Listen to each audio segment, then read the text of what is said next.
अब हम last law जो है वो एक्सप्लेन कर रहे हैं, समझ रहे हैं, जो का टाइटल रखता है the law of reciprocal proportion.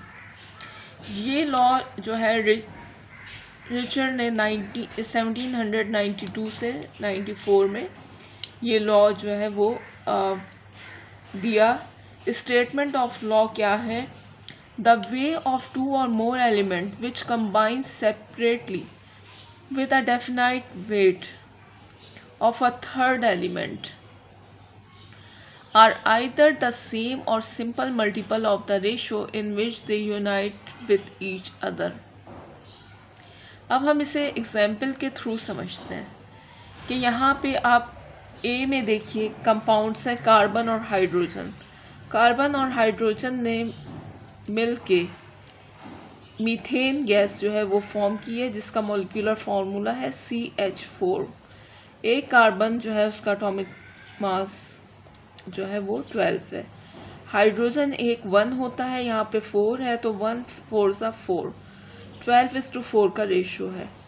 Simplify करें, 4 1 सा 4, 4 3 सा 12, तो इसका रेशियो 3:1 है। सेकंड कंपाउंड जो है वो वाटर है। एक हाइड्रोजन जो है वो H2, एक हाइड्रोजन 1 है तो 2 जो है H1 2 सा 2 हो गया।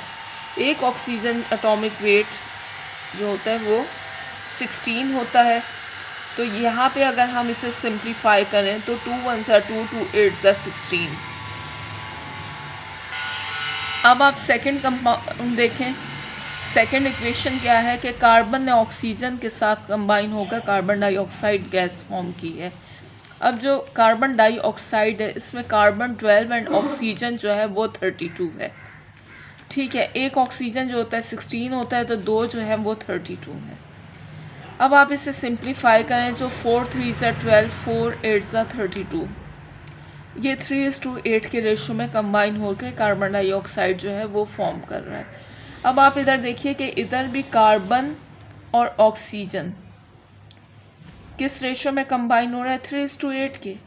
अब जबकि यहाँ पे डिफरेंट ही इक्वेशन है, डिफरेंट कंपाउंड फॉर्म हो रहा है, तो यहाँ पे भी 3:8 का रेशो है। अब आप इसे अगेन स्टेटमेंट को पढ़ेंगे तो ये आपको बखूबी समझ आ जाएगा। Suppose carbon oxygen hydrogen are 3 elements. Carbon hydrogen oxygen, hydrogen तो सेम ही है ना, तो carbon hydrogen oxygen are 3 elements which combines as follow in accordance of the above law।